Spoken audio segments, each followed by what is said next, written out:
бұл бала емделу үшін өмір сүрмесін.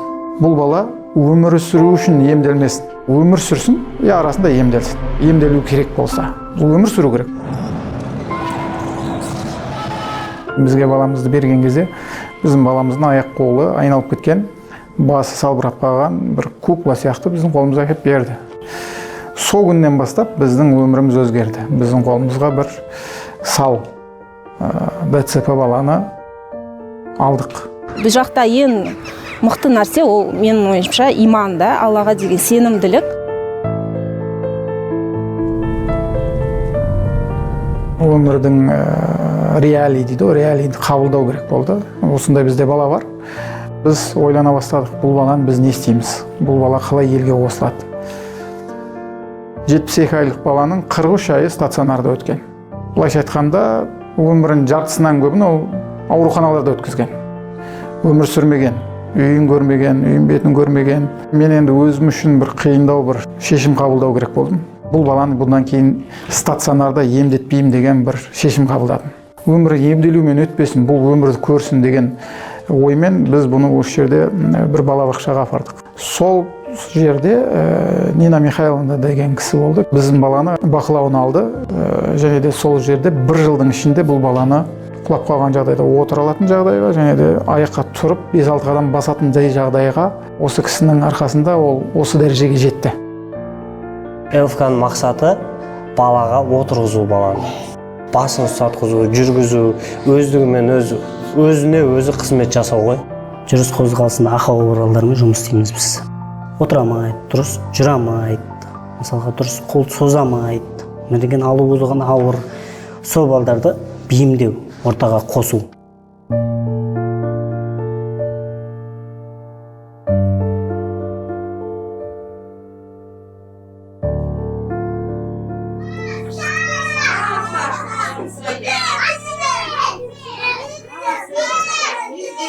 Сегіз жасында біз оны мектепке бердік. Мына жерде 18-ші мектеп деген бар, Шымкент қаласында. Ол жерде мүмкіндігі шектеулі балдар барады, бірақ бұның ішінде айта кетерлік бір маңызды мәселе бар. Өзін ұстай алмайтын, өзі жүре алмайтын, өзі тамағын іше алмайтын, өзі жүре алмайтын, және де дәретхана өзі кіре алмайтын балдар бар бұның ішінде. Біздің мектептегі балдар, 18-ші мектептегі балдар, біз кәдімгі көтеріп алып келеміз. Кейбіреулерін коляскамен алып келеді. Біздің бала мысалы екінші қабатқа көтеріле алмайды өздігінен. Біз оны көтеріп шығарамыз. Сегодня мы с вами проведем занятия по теме «Выбор профессии – это серьезно».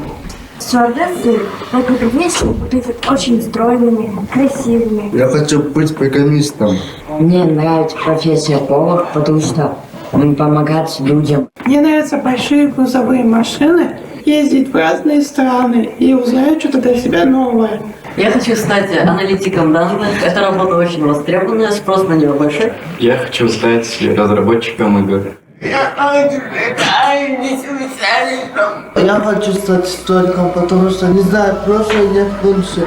Общаться с этими детьми – это просто сказка. Они искренние, они не обманывают, они не лгут. Они думают, они мыслят, они мечтают. И очень-очень хочется им помочь, чтобы их мечты обязательно сбылись.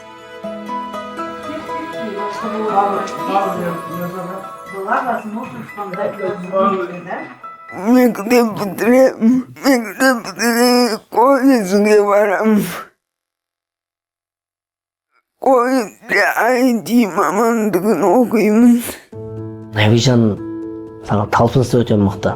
Мен істей алмаймын деген нәрсені сізге айтпайды ол ешқашан. Ол жердің персоналы, ол жердің аурасы өте жағымды, өткені адамдардың жүрегі осы балдарға қарап өте жұмсайды. Педагогтар болсын, бағанағы тәрбиешілер болсын, өте лояльны біздің балдарға. Балдар сол жерде өсіп жатыр, оқып жатыр, сауат алып жатыр, қазір балам жаза алады, оқи алады. Математика, физика, химия деген сабақтарды кәдімгідей біледі. Биыл 9-шы сыныптың аттестатын алады, 10 жылда 9 сыныптың аттестатын береді. Бұл мектептер өкінішке орай Қазақстанда жоқ есебі. Біреу-ақ десек болады. Осы Шымкент қаласында жалпы аумағы 1000 шаршы метр, ол өте аз. Кейбір сыныптары 8-10 шаршы метр ғана. әрине ішінде 2-3 бала оқиды, бірақ бұл өте аз және өте жеткіліксіз. Ол мектепте қателеспесем 140 баланың шамасында оқиды. Менің ойымша қазір Қазақстанда кемінде әрбір облыс орталығында осындай мектеп болу керек. Все профессии по-разному важны. Например, если в городе не будет, у вас улица будет очень грязная, и наша планета будет полна мусора. Каждый ребенок, он особенный, у каждого свои особенности, свои мысли, то есть индивидуумы еще те.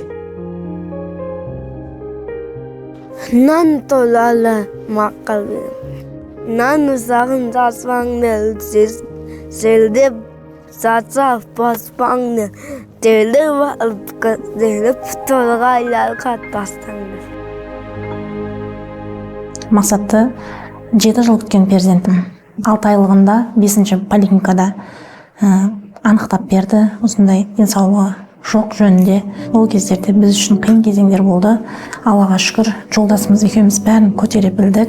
Ең алғашқы көмегіміз Мақсатқа массаж болды. Бізде өзімізде арнайы группа бар. Сол группадан естік біз.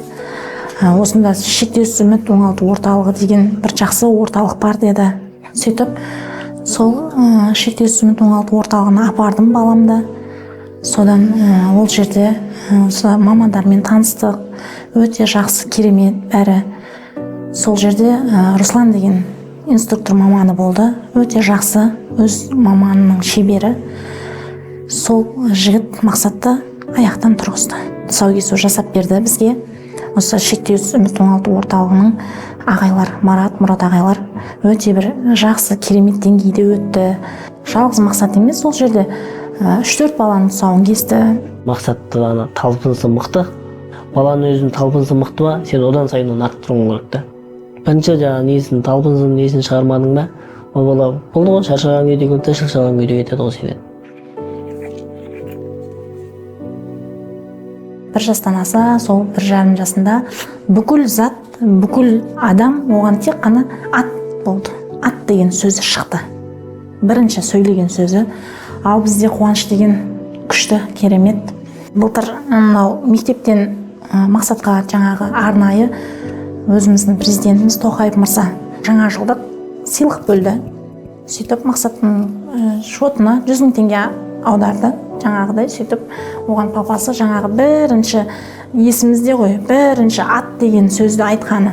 Содан папасы айтты, еш нәрсе не алмаймыз, өзіне ат алып береміз. 2 ай айлығым жинадым, бөліп қызыл мал базарынан алдым, өзіне апардым, мінгізіп көрсеттім, асау болса құлатып болмайды, жуасын алдым, содан мінгізіп келіп жатырмын. Жатын арасы гиперкинез болған екен, аяқтар тырсады бір-біріне. Содан өзіне бір керекті нәрсесін, өзіне керекті пайдалы дүниесін алған сияқты. Алақай. Атқа мінгізген дұрыс та. Ат терілгеннен кейін аттың өзі тері баланы өзіне жаман энергиясын өзіне тартып алады да, баланы босаңсытып, шаптарын ашуға көмектеседі. Мақсат өзі қойды тай ұрыл деп. Тай көкпар болып тұрады апта сайын. Үйде болған күні алып шығып, өз аламайды, балдары көмектесіп, көмек арқылы 2 сауым салған. Мен анғаным полиция болып сәне жүріп кетіп.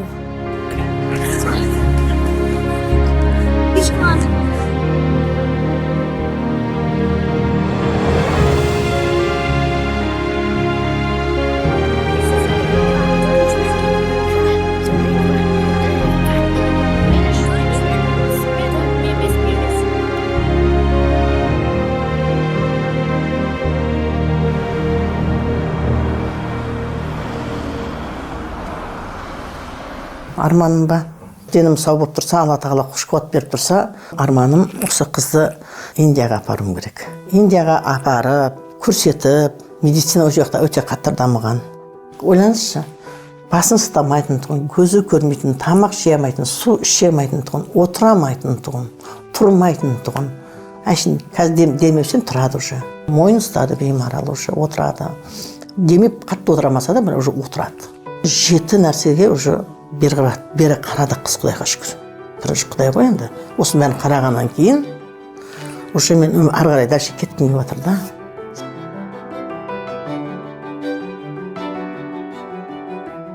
Көршім бар еді мына жерде. Көбісі таниды мені бұл жердегілер. Бір көшеде бір қыз жүр екен деп түсіндірді маған. Қолында мынандай қыз бар екен деді. Қызының орнына қызға асырап алсайшы деді. Оған керек емес екен дегенге мен бардым. Жолдасымен сөйлестім. Ол мақұл деп көнді, иә, әйтеуір. Сөйтіп, маған керек емес деді. Сіз алсаңыз, алмасаңыз қойыңыз деді. Қарасам, қыз екен, қызым орнына қыз болады деп, осы қызымды алдым. Сөйтіп, сотқа барып, метркесін бәрін полный ауыстырдым. Осыны бүкіл заңды түрде алып ауыстырдым. Ешкіммен ақылдасқан да жоқпын, өзім ойланып таңдау жасадым. 2,5 айлығында Сұңқарға бардым. Баланы тексерттім. Нейропатолог бар еді, сол айтты. Альмира, она в очень тяжелом состоянии. Диагноз микроцефалия деді. Дүниежүзі бойынша лечение істеуге мүмкін емес деді. Мен жолдасыма дедім, екінші қатын әперіп, басын ауыртқым келмейді дедім. Жолдасым жоқ, ажыраспаймын дедім. Мен айттым, әйел табылады дедім да, бала да табылады дедім. Ана табылмайды дедім. Лучше екеуміз ажырасып кетейік дедім. 6 айға шейін ол мен немді күтіп жүрді жауабымды, а мен өзімнің осылан қалам дедім. Жолдасымен ажырасып кеттім, потому что ол кісі ұрпақсыз қалмасын дедім. Жақсы көретін екен, бәріне көнесің. Шыдайсың.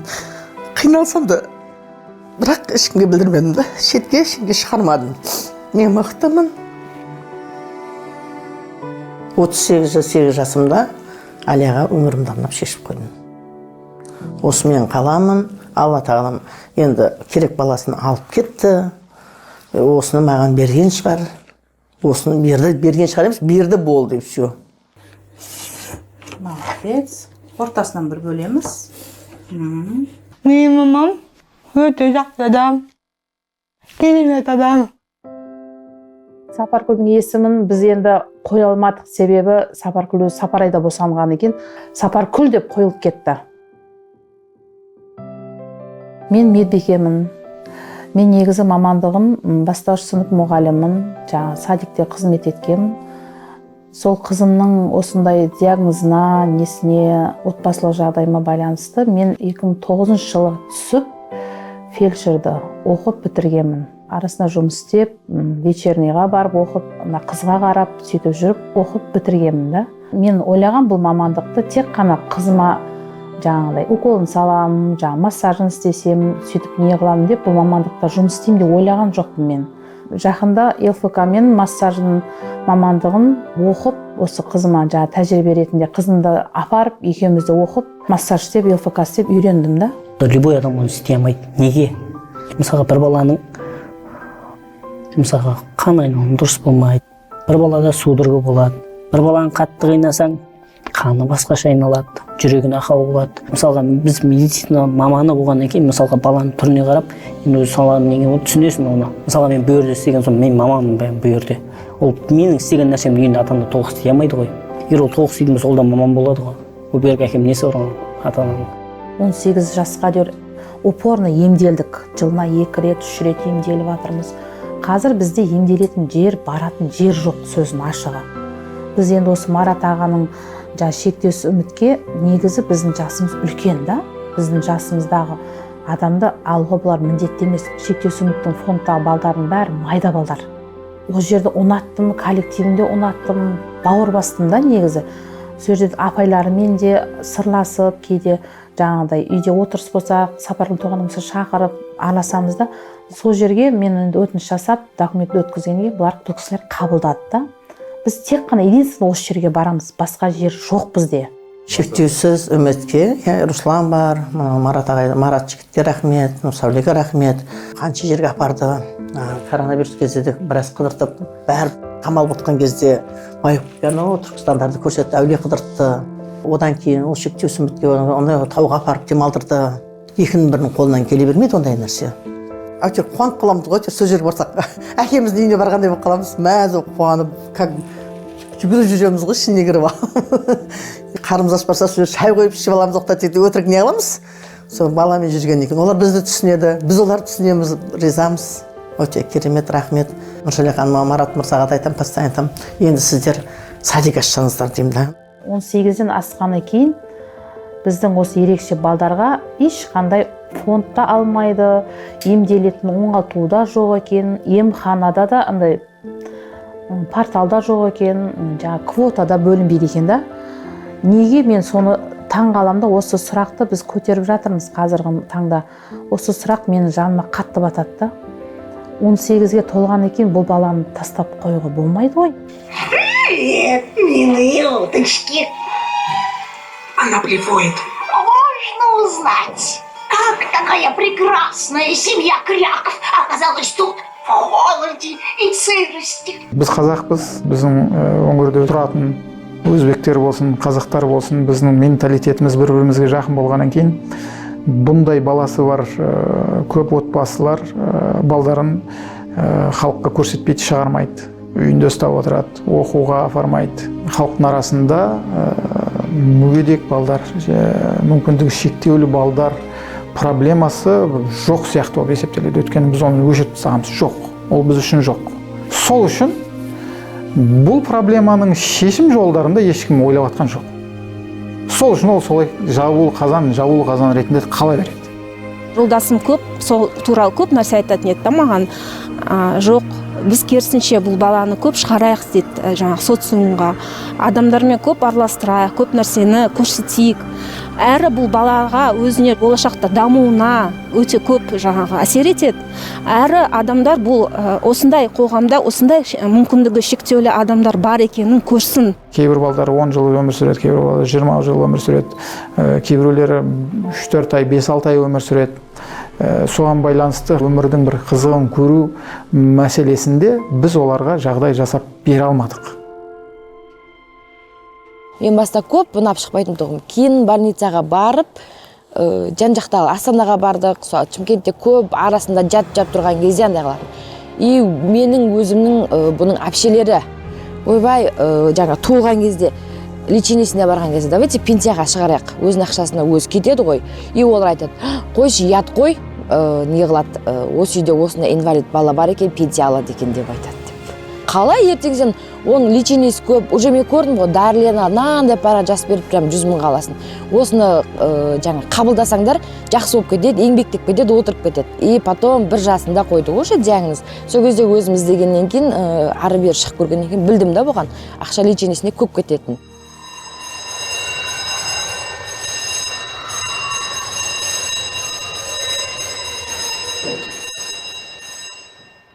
Жеті айынан бастап білдік та уже. И ровно бір жаста диагноз қойды. Бегнұрда ондай прямо ДЦ болып туылғанда сары болған, сол сарылығы өтіп кеткен да.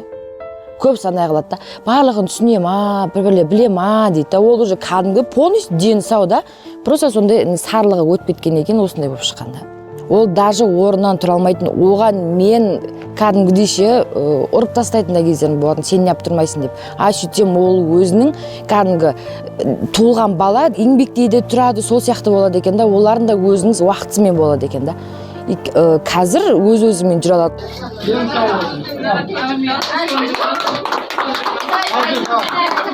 Біз ауылда тұрған кезімде, ата-енеммен тұрған кезде, одан қазіргі сенде жаңа қандай результат көрсетесің десе, уже Бегнұрдың жүргені маған сол болып тұрады да. Ол жақта тұрған кезде жаңағыдай 6 ай сайын, 1 ай сайын больницаға жат тұрасың. Түсірді. Толық түсірбасында, толық түсір 1, ортаға 2, салқайт 3, қайттан. Бұл жақта келгенде шектеусіз үмітті көрдім. Полностью шектеусіз үміттен Бегнұр орнынан тұрып, жүріп бастаған сол шектеусіз үміт болды. Бегнұр ақкөңіл бала. Алғаш барған кезде еріксіз қимыл, тек жататын бала. Отыратын тек көмекпен ғана. Кішкенде бала ұқсап істесең, ұнатпайды ондай нәрсені. Оған подручный жасап, кәдімгі серьезно атынан жасап, тұр, ел, ертең андай қыласың. Енді бұл ДЦП балдарын 100% айтам, бәріне еркелік болады. Кішкене олардың еркелігін көтере білесің енді. 1,5 жылдан, 1,5 или 2 жыл бұрын соғын кестім ол баланы. 51, 52, 53, сана, 54, қырық алты жыламаймыз кен. Дегім өйтпе, көтер басты, жылама. Көтер басты кен. Жылама, сана кен. Жылама, сана кен.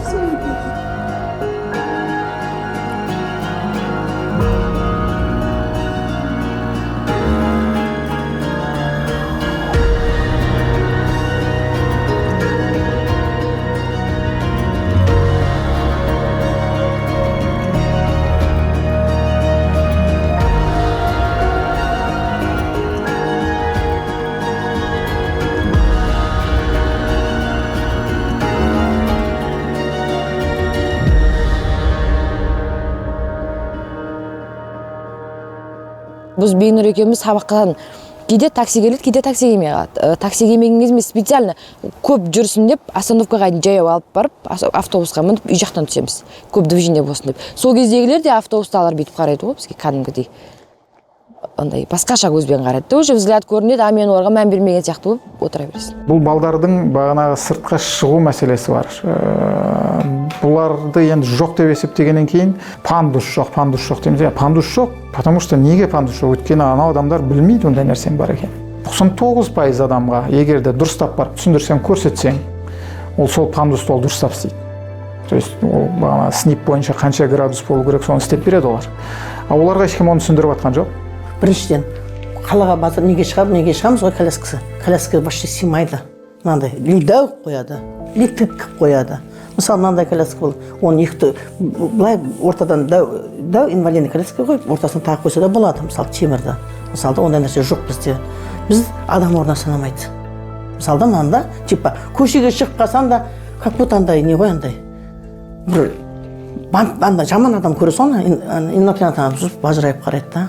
Онлайн оқыған кезде кәдімгідей күйзеліске түсіп кетті бала. Ол жерде менің де бір қатем болды. Оның электрмен жүретін бағана коляскасы бір бұзылып қалды. Жөндемей бір 2 айдай жүріп қалдық. Бір күн түнде сағат 11:30-да ма 12-де ма мен теледидар көріп отыр едім. Келді. Әке, сөйлессек болады ма деді. Сөйлесейік дедім. Отырды. Сөйтіп кәдімгі ішіне толып қалған екен. Әке дейді, мен барлық нәрседен шаршадым. Мен оқуды да тастай салайын, бәр нәрсені қоя салайын, центрге де бармай қояйын. Енді былайша айтқанда күйзеліске түсіп кеткен ғой. Мен айтам, не үшін, неге үйттің деп, енді мен шынымды айтайын жылай жібердім. Екеуміз қосылып жыладық. Неге үйтесің? Менің інілерім көшеде ойнайды, мені тастап кетеді. Олар енді қазір інілер одан біреу 3 жас кішкентай, біреу 5 жас кішкентай, олар көшеде жүріп, балдармен бағана паркқа кетіп қалады, бір жаққа кетіп қалады, бұны енді тастап кетеді, өйткені алып бара алмайды ол жаққа. Мен де паркқа барғым келеді дейді. Мектептің полясына барып футбол ойнайды, мен де барғым келеді дейді. Магазинге барып, өзіме керекті затты сатып алып жегім келеді дейді. Мен оны істей алмаймын дейді. Неге істей алмайсың? Мен білесің ғой дейді, мен жүре алмаймын ғой, мен бара алмаймын. Неге бара алмайсың? Сол жерде бағана коляска есіме түсті. 2 күнде жөндедік. Ал енді отыр дедім да, отырды. Қолына ақша бердім, біздің көшемізде дүкен бар, ал бар. Не алғың келсе барып ал. Кетті. Артынан қарап тұрмын. Дүкенге енді бағана несі бар, текпеше бар, өзен кіре алмайды. Сыртта тұрып сигнал беріп тұр. Бір нәрсе қылып әйтеуір ішінен шықты анау. Енді көршіміз ғой біздің. Шықты, керекті затын айтты, оған берді, алды да бұл. Келіп көршіміздің ағашының көлеңкесіне келіп, соны жеп мәз болып отыр. Үсті басының бәрі шоколад әйтеуір. Сөйтіп, не болды, мәзсің ба десем, иә мәзім деп қояды. Бір ашын шоколад алып жүр, ол үшін бақыт та. Біздің көше инвалидный коляска жүруге арналып жасалмаған. Шетелдегідей жаңағы бүкіл жағдайлар жасалсыншы деген өзіміздің іштей тілегіміз бар әрине. Өйткені бұл өте маңызды осындай адамдарға, тек қана бала үшін емес, үлкен адамдар да бар ғой енді, мүмкіндігі шектеулі. Барлық адамдарға бір мүмкіншілік болсын, қаланың ішінде де болсын, мысалы, бүкіл жаңағы Қазақстанымыздың іші сондай нәрсеге көңіл бөлсе екен мемлекет осындай адамдарға. 2022 жылғы статистиканы қарадым. 202 мың инвалид бала бар Қазақстанда. Жалпы инвалид саны Қазақстанда 650 мыңнан асып түседі. 650 мың адамды біз көріп жатырмыз ба? Әсіресе балдарды. біздің халқымыздың 3%-на жақын инвалид. Интернет ғасыры келгеннен кейін сол туралы айтыла бастады, көрсетіле бастады, сондай адамдар туралы.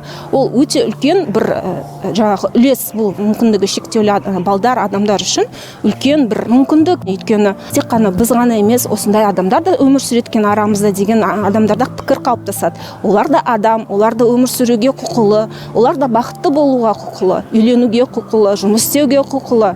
Біздің орталықтың, шектеусіз үміттің бір мақсаты да осы: балдар келсін, бір-бірімен аралассын, өздерінің өнерлерін көрсетсін.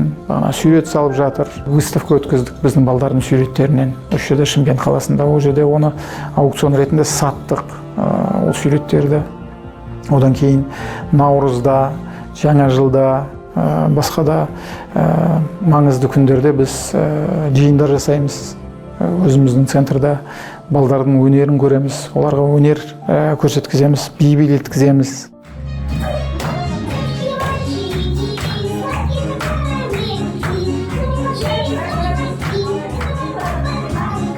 Біздің центрге келіп жатқан балдардың біреуі институтқа түссе, оқуын бітірсе, жұмысқа тұрса, семья құрса, бала туса, біз үшін бақыт. Ол елге қосылды деген сөз. Елімізге бір пайдасы болды.